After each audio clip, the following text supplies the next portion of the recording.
Hey there, Sharon Horne-Ellstrom here, also known as Pajama Grandma. Proof of the pudding is in the eating. What the heck? What the heck does that mean? Well, I've heard this expression as proof is in the pudding, which is a shortened version of proof of the pudding is in the eating. This is actually an old proverb that's been super popular since at least the 1600s. Okay, what do we know about expressions that have been popular since the 1600s? This one in particular with British writers. I don't know, they like that one. I guess they like their pudding in the United Kingdom. So, what does this mean? Of course it means that the success of a pudding is measured by the final result. So we don't really know if the process that we're using to create the pudding worked until we actually taste the pudding and find out if it tastes good or not. I don't know about you, have you ever made a recipe where you accidentally put in a wrong ingredient or substitute a wrong ingredient? Like put salt in instead of sugar, which I don't know how people do that, but when we have canisters that all look alike and are visually challenged, sometimes that happens. And the food that we're making doesn't necessarily taste the way it's supposed to. We don't get the result that we expected. So this expression really means, and it means to me at least, that we can't necessarily judge the entire process that we've gone through until we see the result that we've gotten. Now, of course, when we're going for a big goal, we have results all along the way. And so, guess what? Some things will work, some puddings will taste delicious, other things are not going to work, and we're going to feel like they're epic failures. But each of those failures is, of course, just a stepping stone. It's a way to figure out what doesn't work. I like to look at results sort of like everything else and anything else. And I get to decide what they mean. So as I see a result, I can decide, well, what does that mean? What does it mean for me? Did this work? Did it move me in the direction I want to go for my business? Or did it not move me in the direction I want to go? Did it actually move me in the opposite direction? And I get excited whenever I get a result because it means that the action that I've taken has an impact. And it can be positive or negative, but it has an impact, so I know either that it worked to move me toward what I want or toward what I didn't want. And I'd rather have a result based on taking action that fails than to not take any action or make any moves at all, because nothing will result in failure or not succeeding or achieving our goal faster than procrastination and actual inaction, never taking an action or a step toward it. Results are really all that matter. The reason we have businesses in the first place is because people come to us to solve a problem, which is a result. They want a result. How exactly we get them that result may or may not matter to them. To some people, it's really important and they want to be involved in the journey of getting a result.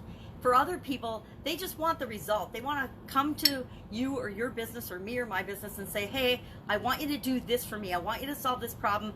I don't really care how you do it. I just want this result. And to them, it isn't about making the pudding and how the result is achieved. It's just about actually having the result in their hand, getting what they want immediately, and usually they want it immediately, and having it in their hand. Our jobs, whether we're in a job or building a business, we're hired in a job to create a certain result, to fill certain functions. And the proof of whether we do that or not is, do we meet the requirements of that job? Is our business meeting the requirements of our customers? Are we meeting our customers' needs? Are we solving problems for them? And again, some will care about the journey and how the pudding's made and be happy with the result. Some will do and make the pudding with us and either get a result or not and be happy with the result or not happy with the result. And others will just want us to get them the result. I spoke that in circular reference. So we set goals because we want a certain result. And the proof of whether we judge the proof of whether our journey has been successful or not based on the result. And a lot of times whether we achieve it or not, but really it's the journey and the experience and who we become on the way of getting there that really, really matters. Actually, not to everybody else, but especially to us. And it might matter to everybody else too, because the journey that we go through and the transformation that we make as we're building our business and supersizing our business is really what it's all about. We like to think that setbacks and problems and negative results and obstacles and challenges are bad, but they're really not bad. They're actually the thing that we learn the most from.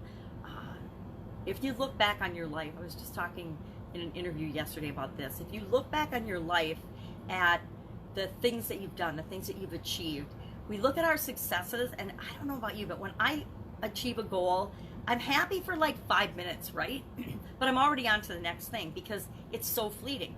But if I screw something up, if I fail at something, if I make a mistake, if I hit a huge obstacle and roadblock that's stopping me in my tracks, and I have to figure out how to get around that and move back toward what I want, those are the experiences that I've always learned the most from. As painful as they might be, they're the ones that have transformed me and helped me learn and move light years faster toward what I really want versus what I think I want. Because sometimes what we really want internally isn't what we consciously think that we want. There's a little dichotomy inside of human beings sometimes. So setting a goal and going for it and looking at the result really isn't about getting that exact result. It's about the journey along the way. And if we can enjoy the journey, enjoy the experience of becoming who it is that we are becoming and creating what it is that we want to create in our businesses and our life, that's really what our purpose is. That's really what our life is all about. Would love to know what you think about this expression, what your experience has been with this expression or this idiom, and when you feel like you are, proving your worth and providing great value. We do that by, providing great value to people, helping them get the results they want, by sharing other people's stories to build up their confidence and helping them to know they can get the results they want, by keeping our promises to our customers, by under-promising and over-delivering, and in all those ways that make the journey possible. And the other thing I want to comment about on this is that our journey, our experiences are unique and personal to us.